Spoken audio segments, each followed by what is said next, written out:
Welcome to Button Mash on WCRD 91.3 FM, the Pulse of Ball State. Hey Lucas, you know a sign that you're getting to become an adult? What's a sign? When you're happy that when you're happy that you finally have a button, not a button mash, God. When you have a potato masher. I bought an automatic potato masher today, and I was giddy as a schoolgirl. Wow. See, I was going to say buying your own underwear. I feel like that's kind of when it just really hits you in the face, and it's just like, yeah, you're grown up now. Or buying your own alcohol, as I will be able to do legally tomorrow when it's my birthday. Or today, I guess, if you're listening to this on the proper day. We record on Thursdays, air on Friday. Or whenever you listen to it on our YouTube channel, Button Mash BSU. So yeah, we've got great video game news for you today. We air at 8 p.m. now. Hooray! That's like prime time. Prime time, baby. Do you think more people listen to it or less people listen to it? The kids will be out of the bars instead of school, so maybe.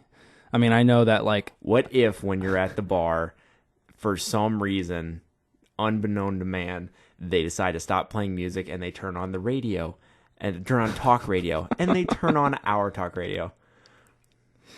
That would... Unite the campus right then and there, in I think, brotherhood. Of a heart attack. Just so ecstatic. You'd be like 6 shots in, and then your voice would come on. Well, that's why we play music. So, like, you know, when people are in the bars, they'll be singing the Mario theme song, half drunk. Okay, let's jump right into the news. And Lucas, what do you think for a feature segment we can talk about scary games? It's October. Oh, could wait for Halloween, but hey, why not? We could do it. Yeah, why not now? Talk about them again. I don't see why not. I've already decided my costume. Have you? Okay, I kind of decided my costume, but after like trying to look into it last night, I think it might not be as easy as I thought it would be. Basically, I was going to be Shaggy, and my roommate's dog would be my Scooby. But the problem... That actually kind of sounded like Scooby's laugh. That's don't actually try it. No, you ruined it. I'm kidding. But actually, you kind of did. Okay, but he's black. The dog is all black, like all of his fur. But he prefers African American. Shut up. No, I thought like black or not black, brown like spray paint for like your dogs, like dye or something was like a thing or something. But I probably tried to look not. it on the internet, and it's have you ever watched? It's pretty difficult, and you can hurt the dog too if you do it wrong. Have you ever watched Golden Finger, Lucas? Golden Finger, where they paint the girl and she dies. No. I think it works the same on dogs. God. All right, well, for the sake of not putting my roommate's dog in jeopardy, because I love the dog so much, I don't think I'm going to go with the Scooby-Doo costume. Okay. Because it just won't work. Because I can't just be Shaggy. Like, it won't sell as well, you know? I was going to be Ash Ketchum, and then I decided, wait, I have an old wizard costume that nobody here in Indiana has seen yet, so all I need is my mother to mail me the robe that I had previously been using, which was once... long ago, a Jedi robe, and now I just gotta find a tree that I can cut a branch off and make my own wizard staff, because I'm not going the cheap route and buying like PVC pipe. Are you being like a specific wizard, or are you just like... Nope. I wore it to a Renaissance fair once, and it got lots of girls to stroke my beard. Wow. Yeah, I had a beard. It was a wire contraption, and then I stuffed cotton, pillow cotton, and it was a big bushy beard. And I'm so it was glad you said beard. When you said it got lots of girls to stroke my beard, I thought that was about to take a turn for the worst on the radio. No, I adhere to FCC regulations. Thank you. Let's go into the news. Let's start off with disappointing things, because everybody likes disappointing things. Lucas, do you want to intro this one? I think you know what I'm talking about. Yeah, Half-Life 3. So once again, we got teased, we fell for it, and then it turned out to be not true. So basically, though, that leaked information... We're the abused girlfriend of Valve at this point. Isn't everyone? Isn't the entire internet? Yes. The entire internet is at the whim of Valve. It's sad. But at the same time, we love it, and we keep coming back for it. But basically, the Half-Life 3 trademark that everybody saw was a hoax. Apparently, it was disappeared just like off the page. It was just like some random dude who made it or something. And there's really nothing to stop someone from filing a trademark for something that's like, you know, supposedly... someone could arguably register the trademark for Dark Knight 2 or something like that. There's no legal precedent to stop them, you know, He unless basically someone did it for the already lulz. like registered that, which they usually do. They always register, 1 through 9, just in case they make a million movies like that He or went through games. all the paperwork, and I'm sure there's like a waiting period and stuff for all these copyrights and trademarks, and he did it all just for the lulz. Just for the lulz though, an interesting point to make about the story is that at least on that website that they file the registers, trademarks and designs registration office of the EU, there's a basic filing fee of 900 euros, which is basically 1,200 American dollars. So I mean, Valve's got fans of all shapes, sizes, and incomes.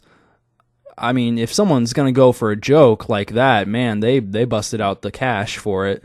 That's Hey, he duped the internet. So good for him. and I he only hope that blew enough money $1,200 to buy was worth 3 it. PlayStation 4s. Me, on the other hand, speaking of $1,200, just dropped nearly that amount on PC parts. Finally, Yep, finally building that PC. Goodbye, consoles, goodbye. While all you talk about and I talk about on this radio show the new generation of consoles, quite frankly, I don't care because I am stepping into the world of PC gaming. That's and fine. I'm never looking back. that's fine. Actually, I will come sit back on that 'cause there's pedestal, Lucas. I'm going to get on my high horse, and there's nothing you can do about it. I'm going to preach on my soapbox. Just And don't paint the horse. Yeah, I can't dye the horse because I'm sure it's the same thing with dogs, and I'll end up killing it or giving it some awful skin infection or a rash, and then my roommate will hate me. Ruh-roh. Ruh-roh. Speaking of Valve, I have a story here. Valve is going to host a developer-only conference to show off the Steam machines, running January 15th through 16th. This will give game makers the chance to, quote, test drive SteamOS, Steam machine prototypes, and the controller, and give their feedback directly to the Steam development team. It's called Steam Dev Days. So I'm imagining this is probably something like the Games Developers Conference, where they have a specific focus on the creators of this content collaborating with each other and everything like that. And honestly, this is a similar strategy to what Sony has been doing with indie devs and with AAA devs. They've been bringing them in and saying, give us your criteria, give us your feedback, so we can make the best and most profitable console possible. So it said that the Steam machines are going to be the focus of the show, because I The haven't heard about OS, the this yet, so machines, this and is the new to me. controller. All three of the major announcements they had. They're gonna let the developers touch them, get a hands-on feel with them.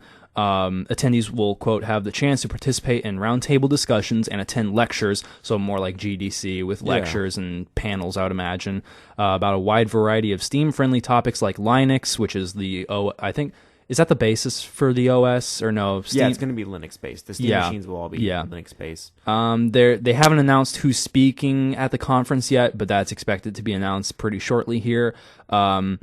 Developers can register for $95 after October 25th. It's on a first-come, first-served basis. So, hey, guys, why don't you send us there?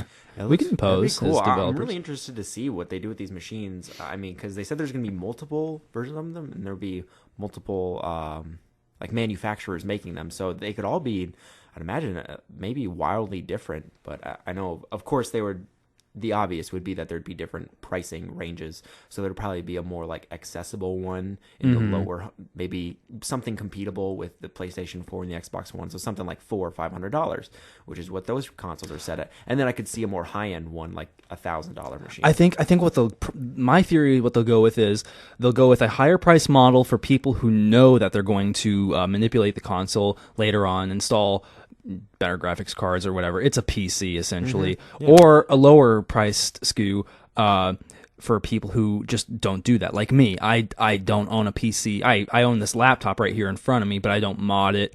I just don't have the money nor the it's not time. It's not something that you have built solely for the purpose. I think of that's what they're going to gaming. go with, because they have that chokehold on games that are attractive enough to people who mod and people who are casual. It's that best of both worlds, and I think they're going to apply that policy to their consoles.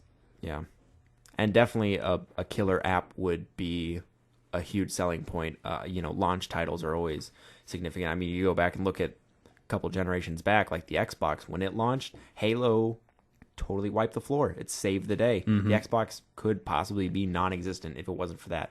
And what do they have? Was that Fusion Frenzy game? Was Yeah, pretty cool. I remember that. That was like a party game. Like, that was cool, but that was no like killer app. Like, No. that's what every generation. I think needs, more and what people they- play. I think there was a stat that was released maybe a few years back that more people played the demo of that game than the game. the demo of Fusion Frenzy. Yeah, there was a demo for it. I remember playing that as well on some random game that Yeah. my friend and I had. Yeah, so we'll keep you updated on that. That's actually a very interesting story to follow, just considering that, hey, it's another conference that, you know, more information is going to be released at. Whenever a conference or a convention like that happens, that means more information and more features for us to look towards. So, yeah. Yeah. Yep. Next news story. I have another sad one, or maybe it's just sadly hilarious. You guys might remember already. Yeah, I am too. You guys might remember that we discussed the Killzone 50 gig install last week. What a monster. 50 gigs, yeah, and the PlayStation 4 is coming out with like what, a 250 gig model? I think pretty sure it's 250 gigs. 250? That actually seems pretty small because I know the Xbox is going to be 500. Okay, maybe it is 500. That might be the precedent they're setting. Any hoozle, Call of Duty Ghosts also has a 50 gig install. That is granted for the PC. Haha, Lucas. But I'm not buying it for PC. Don't be laughing at me. Plus, it doesn't matter. But that might also apply to the console titles as well. Early adopters, of course, will be able to upgrade their games from the PS3 PS3 360 to the new gen consoles for as little as $10. But they also have to have the space to install it too, and it looks like that might be the case.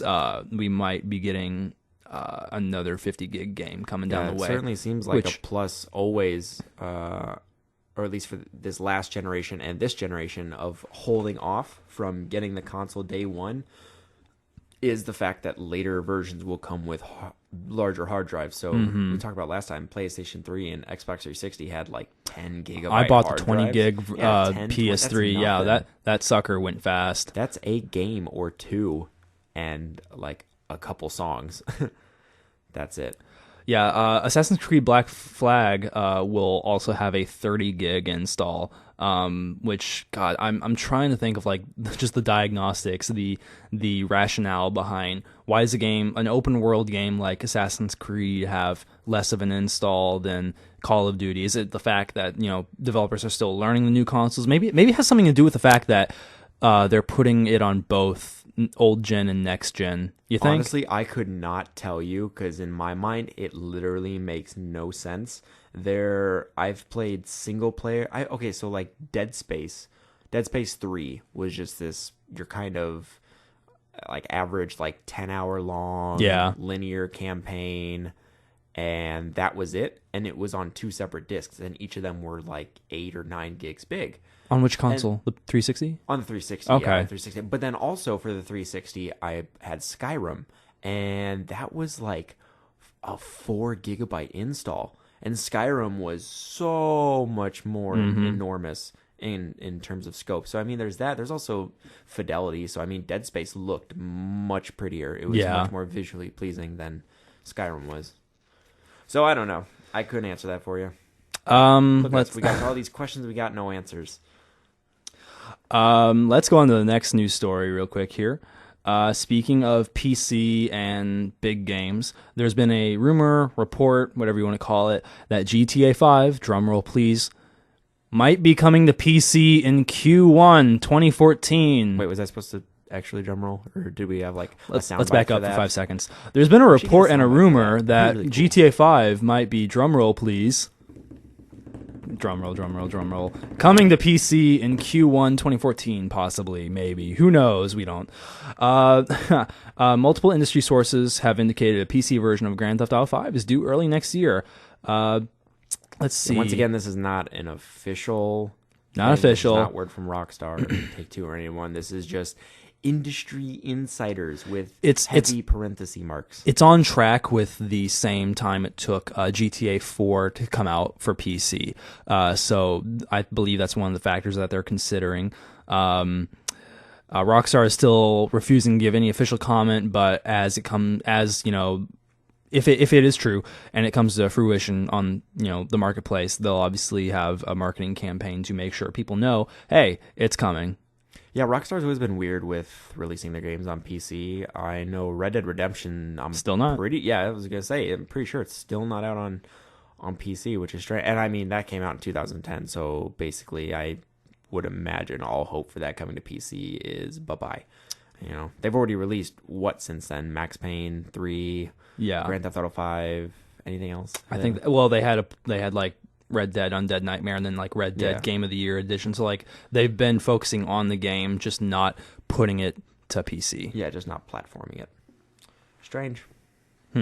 Speaking of Rockstar and GTA 5, looks like they've finally patched up GTA Online's issues and they've fixed plenty of the problems players were having.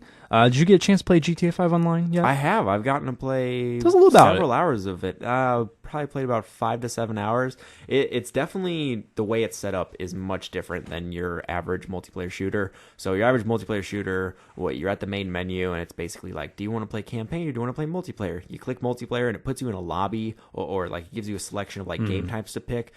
This one, you just make a character and you actually get a cutscene of them flying into Los Santos. They land.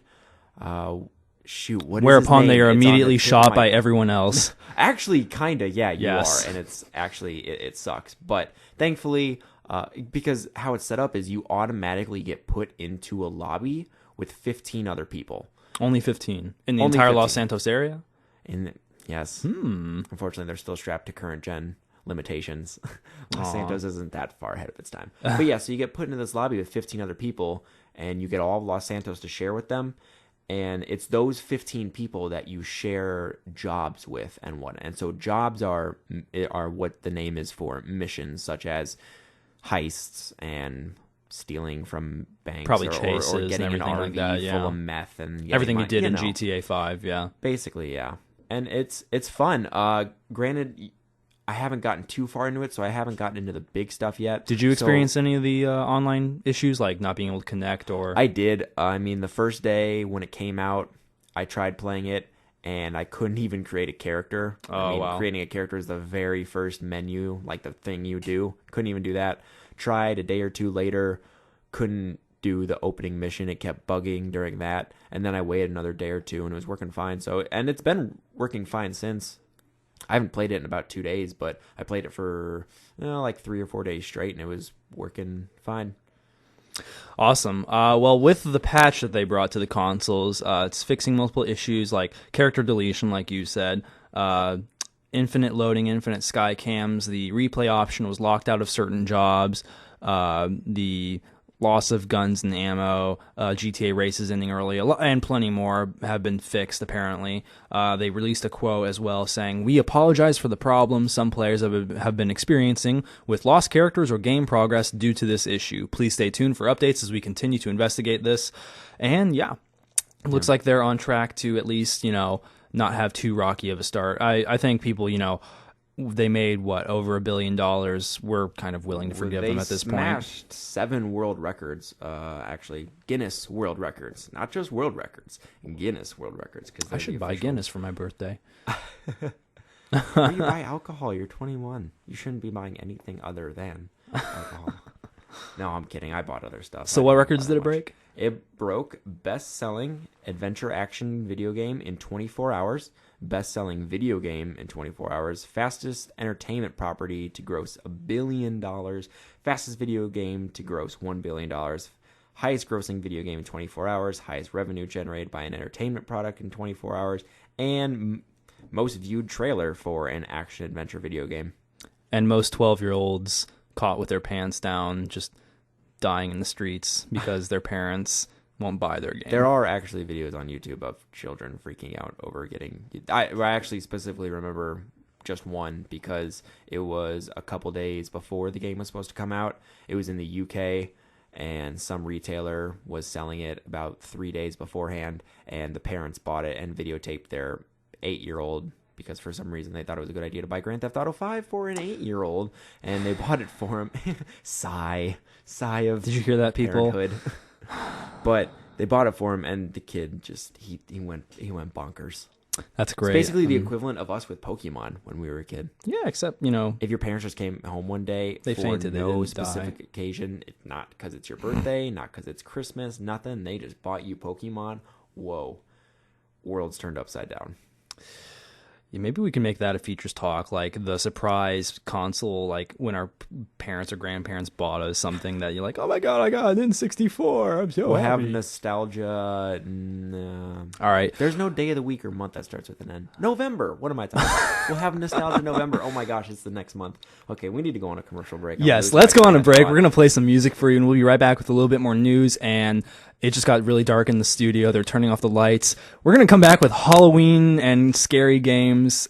All right, check it. We are Sex Boom! 1, 2, 3, 4!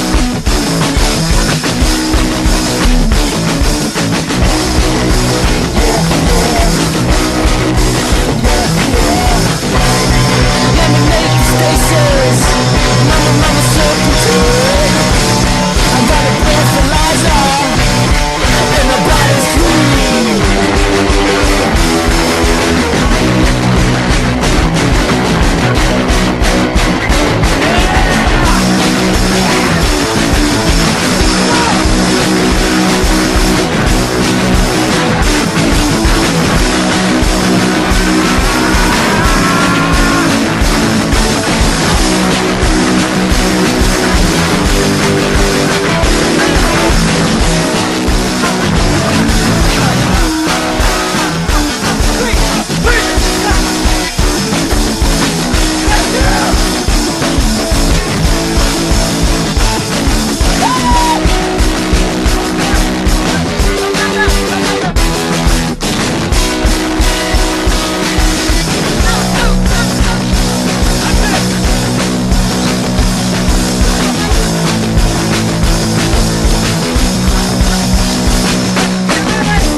Welcome back to Button Mash on WCRD 91.3 FM, the Pulse of Ball State. As always, I am Joe Noob. We didn't even really introduce ourselves in the first segment. We were just like, hey guys, what's up? Did we? Did we say our names? No? I don't know. I'm Joe Noob, in Gashes. case you've just started listening to this show like in the last 5 seconds. This is my beautiful co-host, Lucas Schmidt. Yeah, I'm Lucas Schmidt. Yeah. Like, what else can I say now? You've already said my name. I don't. My birthday is in September. It's gone. I got a whole nother 11 My birthday months. is tomorrow / today / that- whenever you're listening to this. Not that it matters, because after 21, it's just downhill in terms of, it's like the last. Although you have to be like 25 to rent a car. Did you know that? I think isn't it 21? I think it's 25. Man. And there's also some really weird. Maybe it's only in Michigan, because I had this problem when I was in Michigan like a summer ago.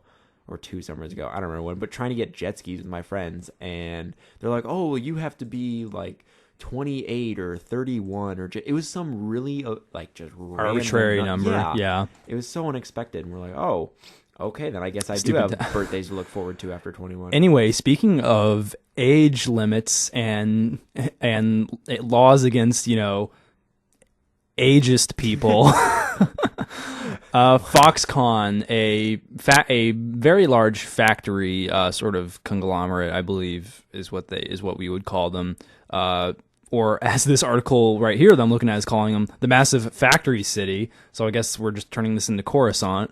Foxconn, City, not they planet. make a lot of things, chiefly your PlayStation 4s. And guess Actually, what? video game consoles in general, yeah. Go Yeah, ahead. a lot of that. Guess what, guys? They've been using student labor, or should I say, forced student labor. Lucas, describe this to us, because apparently you have a little bit more insight into this. Oh no, No? I don't, actually. But I know the gist of it. Basically, it's this factory out in China, and they were having Chinese college students. They were forced to manufacture PlayStation 4s as part of their internships at a factory, and they were threatened.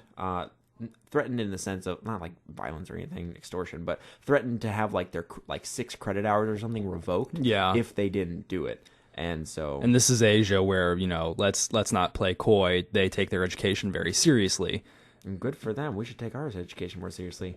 We keep falling behind on the. Sometimes I numbers. feel like hunting for an internship is forced student labor. But yeah, Foxconn has, of course, denied the allegations. And the Xi'an Institute, which is, where they're getting these students, dodged plenty of the questions about the compulsory nature of the internship. They've said, the practice that we're doing is legal, and it's, quote, mainly about making students learn about society and experience life. Well, great. Society's kind of a corrupt place, isn't it? Yeah, and I mean, it's not some terrible thing that they did. I mean, they had them work night shifts, and they had them work overtime, which is a violation of company policy. The students were paid, though, not paid too well. It was about 1,600 Paid yen a internships? month. Wow, they are lucky. Yeah, but it was only the equivalent of about $261 a month, which is chump change. Look, hear this. This is interesting. One student, he's a finance accounting major, but he was assigned to a job where he's basically gluing the PS4 components together. I'd rather get someone their coffee at that point.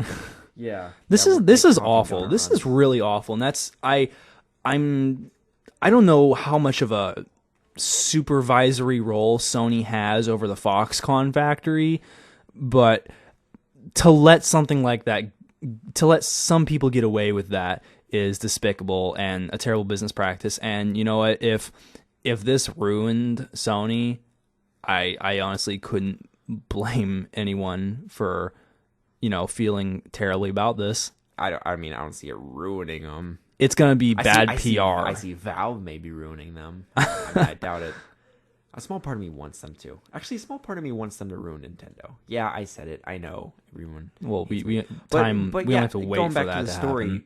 Yeah, going back to the story, Sony should have definitely had tighter watch on this because the Foxconn plant, the same plant actually, they came under fire last October when they were found to be using underage workers rather than college students. So they basically tried to switch. But they tried using underage workers last October to make Wii U's. So basically this time they're like, oh, well, we'll just exploit college students instead of small children or teenagers, youngsters, whippersnappers, whatever you want to call them. Underage workers. Yes. There is only one legal term for that, and that's illegal. Politically correct. Wow. Okay, so with that horrifying news, we're going to slip right into our features segment. Features. Features. Featuring a feature. Do we have music for features? No, we don't. All right. So we're going to talk about scary games today. I love scary games, but I didn't start playing them until Dead Space because A, I was a wussy. Same B, here. I Well, was not- a big wussy. Okay. Well, I didn't start playing Dead Space games because I don't know. Honestly, there are not that many. It really is a Many what? depleted genre. Not that many just Survival horror. Not necessarily survival horror, but just horror. Just scary games. There just aren't as many as I would like there to be. I think it's a really deprived genre in games. And Well, I think Dead we are Space was seeing my first. Yeah. And it scared the bejesus out of me. Man, was I terrified. I remember, after the initial segment where you're running away from the first couple of, what are they called, necromorphs that Yeah. attack you. Space zombies. I was like, I had to learn to acclimate to the fact that I was much less powerful than any of these creatures on this ship, and in the second game on this space station. Which, I grew up playing Donkey Kong and games like I was a PlayStation 2 kid, so I had plenty of like AAA titles coming out, and not terribly many indie games or anything like that really challenged the borders because I was younger. I didn't know any better, and Dead Space. I worked up the nerve to just rent it one day and didn't turn back, and I loved it, but man, I regretted it while I was playing it. See, I've never been so scared to where I've had to stop playing the game or turn it off. I don't know. I just haven't gotten that bad. Thankful for me because I love them. When I do get scared from something, I can't stop watching it. I mean, there were plenty of times. So many channels have their Halloween fest during like as soon as October starts. They're like, all right, we're gonna play scary movies all night, every night for the next 31 days, and it's great, and I love it. But yeah, you look at like movies and when you're and everything. There's so much horror, and there's just not that much in games. Yeah, I actually remember that my first experience with terror within a game. As I previously mentioned, I grew up playing Donkey Kong, specifically Donkey Kong 64. Did you ever play that, Lucas? No, I didn't. No? Okay, so it was like the first big 3D adventure game for Donkey Kong, obviously. And on the tail end of the game, there was a level sort of set in this like green valley area. And one of the enemies that you had to deal with were these giant tomatoes. And these giant tomatoes had giant evil eyes and giant evil sharp teeth. Did they have evil hands and evil feet? No, they bounced. They went boing, boing, boing. That's and such they a, like 90s like Nintendo game cliche. Like everything bounced at you. I don't know. And wasn't it menacing too? Actually. Menacing, just scary. I stopped playing the game. I have not finished Donkey Kong 64 to this day because of that level. Yeah, I haven't played that specific level, but as soon as you said that they were bouncing, I just started reminiscing of all the old Nintendo 64 games I would play, and there are so many enemies who would just bounce. I think it's probably easier for their animations than having to do feet. Having to do walking animations, yeah. I've heard a couple of animation students who say that that's one of the hardest things to actually get right. That makes sense. But yeah, that was my first experience with horror, and I still haven't finished that game. It's long gone now. But yeah, I let's see, scary games. What have you played recently? Not Dead Space. Have you played anything after Dead Space that you consider scary? Has strayed from its horror roots. Absolutely. Dead Space 3 was just wasn't good. It was a shooter. It wasn't a good game, yeah. And it was a lackluster shooter at that too. They really strayed from their origins and tried to take a new spin on it, and it just didn't pay off. However, Dead Space 2 was phenomenal, and I thought it was better in nearly every aspect from the first one. I would have to say, overall, Dead Space 1 was more consistently scary, but Dead Space 2, when it was scary, man, it was more terrifying than anything in the first game. It was the aliens to Dead Space's Alien. Yeah. Where we have more monsters, we have more action occurring, but you still have that sense of I'm trapped, I'm fighting against the odds. Whereas Dead Space 3 was no, let's give you all the machine guns and now you're fighting people instead of monsters. And see, but even in the first and second one, it's still that survival aspect in terms of resources, like ammunition and health packs. I still didn't feel like I was challenged enough in that. It wasn't like oh my gosh, a clip of ammo, 4 more shots for my plasma ray gun. To be fair, Dead Space isn't known for its dedication to just brutalizing a player, but I think as long as you're not playing on easy or something like that, it does a fairly admirable job of keeping you you have to go for the limbs in the game, and you have to be smart about what you're doing, otherwise you are going to run out. Yeah, that was one thing I loved about it was what they call it as strategic dismemberment, where instead of just aiming for the head, because if you shot off their head, then they would just spin around in circles and keep coming. And, they didn't stop them. It just made it harder to hit them because they were spinning, and it was harder to pinpoint their limbs. They would usually come straight for you, but they would pivot and turn and everything like that, and leap and everything. I remember it was brilliant the way that they taught you how to do it in the first game. The second game less so, but in the first, I remember you walk into this bloodied up bathroom, and scrawled on the wall in blood is shoot their limbs or something like that, and it's okay. That was one thing that Dead Space did incredibly well, was the world building. Kind of the breadcrumbs it left for you. You really got the sense that there were people who lived here before you and had routines. They had lives. They had jobs. The audio recording scattered around. I still vividly remember one in particular that just I just sat the controller and I was okay, I gotta take a break for a second. It was this dude who got he got attacked and he or no, he didn't get attacked. He was stuck in a room or whatever. It was after like the whole ship had been like taken over by these space zombies, and he's like, okay, you have to take off their limbs. And he's like, I can't fight all these things on my own. He's like, I'm basically dead. So he was going to kill himself. But the way he did it was he was voice recording himself, and you just hear him on the voice recorder like shooting off one limb at a time. Yep. And it was just the actor was awesome. It was very gruesome, and it was all audio.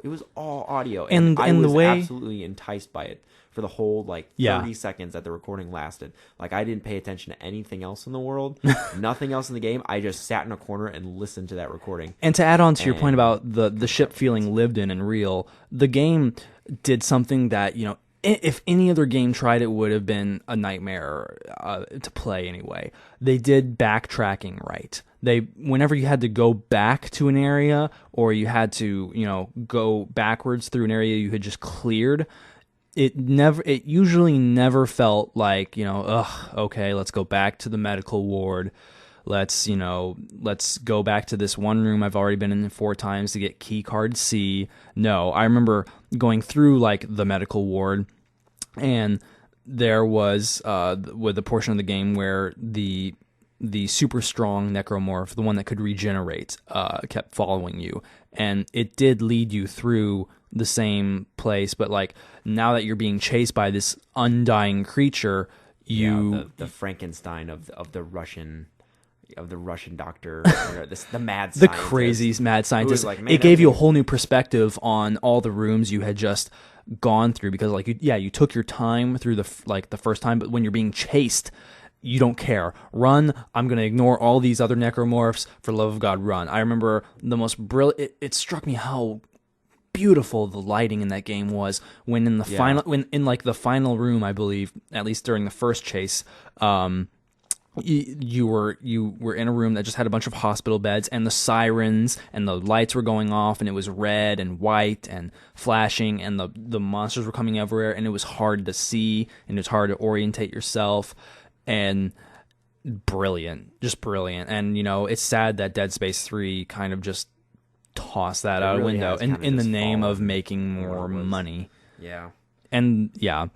So they're one of the heads of the Dead Space 1 and Dead Space 2, I believe, as well. He actually went on to work at Sledgehammer Games. He's like the head, like the lead designer, or like, you know, some big chair over in that studio. They now work on Call of Duties and stuff, which, I mean, I don't blame him. Going from Dead Space to Call of Duty, I'm sure his Dead Space 3 to Call of Duty anyway. Yeah, makes sense. Yeah. I remember, like, let's talk about scary moments in games that weren't necessarily scary games. I remember there are lots of games that have scary moments. They've always got like a scary like level or a scary world or something. But like a lot of like the ones that do it well. I bought the orange box back when it came out, which had Half-Life 2, Half-Life 2 Episode 1, Episode 2, Team Fortress 2, and Portal. I remember the level, and you know, even our older listeners, if there are any, will remember this. We don't go to Ravenholm. Have you ever played Half-Life 2? Yes. We don't go to Ravenholm. The girl character, I can't remember her name for the life of me right now. That's an excellent bit of writing where they're leading you through the base, and there's just like, hey, look, this tunnel. We don't go there anymore. Oh, okay, we'll ignore it for now. 30 minutes later, when you're stuck on the other side of a pile of rubble, and she's like, I'm sorry, the only way you can get back to us is if you go through Ravenholm. I'll see you later. And you're on your own. Like, and admittedly, a lot of Half-Life 2 was on your own, but for the first time in the game, I remember walking through the tunnel, and I'm like, okay, I'm coming out of the mine, and you're getting your first view of Ravenholm. The streets are, you know, paved with bodies, and there's one body hanging from a tree. I stood there for 10 minutes because I was just too scared to go on. Yeah. I'm trying to think. BioShock, the original, definitely had some absolutely scary moments. I mean, it's the mannequins. Yeah. I mean, the whole place was, you know, it was basically a dystopia, a utopia gone wrong. Like, it failed. and there's just death everywhere. What you once saw as like great monuments and achievements of the civilization that took place there is now all gone. And the splicers, these people who have basically become drug addicts and have been just destroyed on the equivalent of like meth. Like you've seen those before and after pictures. Yeah. Those were like the splicers. Those were the people that you regularly came into contact with, and they were just insane. And oh man, I like the bit of if they were in packs, then you're just like crap, because you run into solo ones, and then the packs are just those got you. I like the bit where, yeah, the what really, it was called Adam was the power, or not? Yeah, it was Adam. Yeah, Adam was what made them crazy. But like, if you pay attention, like, one, the audio logs lying around, and two, some of like the statements that they'll make when they're attacking you, and they're obviously crazy now. Yeah. There exists this sort of like that Ayn Randian philosophy of, you know, I don't care what happens to anyone else. My true pursuit is you know, self-fulfillment. And when some of these people are attacking you, they'll scream things that, you know, basically say, I hate everything that everybody else is. Like, you know, me. Yeah. And part of that nihilism, that conceitedness is what's scary, is that someone, like, was his name, Andrew Ryan, built that society, and it was inevitable that something like that happened, with or without Adam, I think, because humans are naturally drawn to just being selfish like that. And Adam just made that exacerbated and more pronounced. Yeah. Is Ayn Randian a real word? Randian philosophy, yeah, some people toss that around, but I'm spouting my college knowledge. I'm familiar with a little bit with Ayn Rand and her philosophy, vaguely, not like terribly in depth, but yeah. I ain't just no the word. It's very like long and just dragged out. But yeah, Just that a little was going Did you ever back play to Metro? Last Light.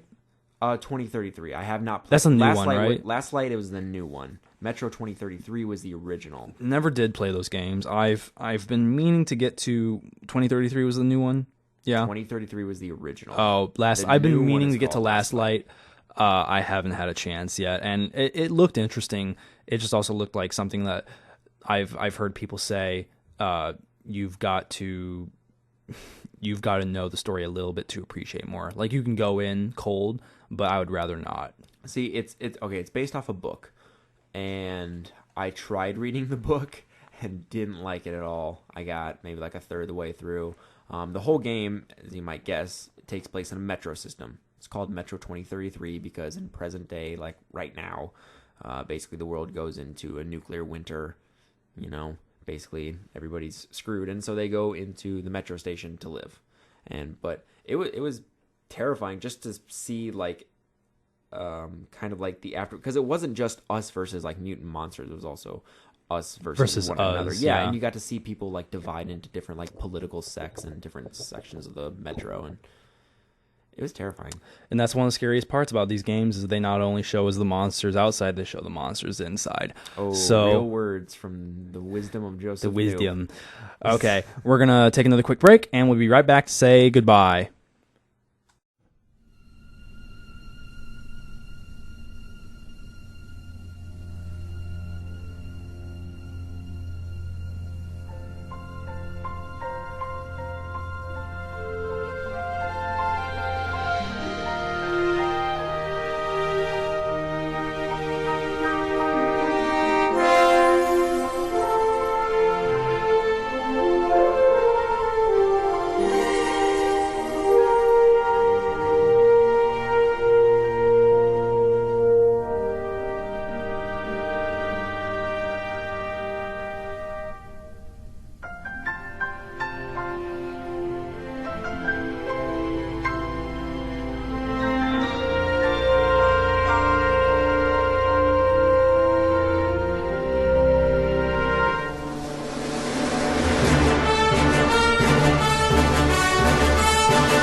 Welcome back to Button Mash on WCRD 91.3 FM, the Pulse of Ball State.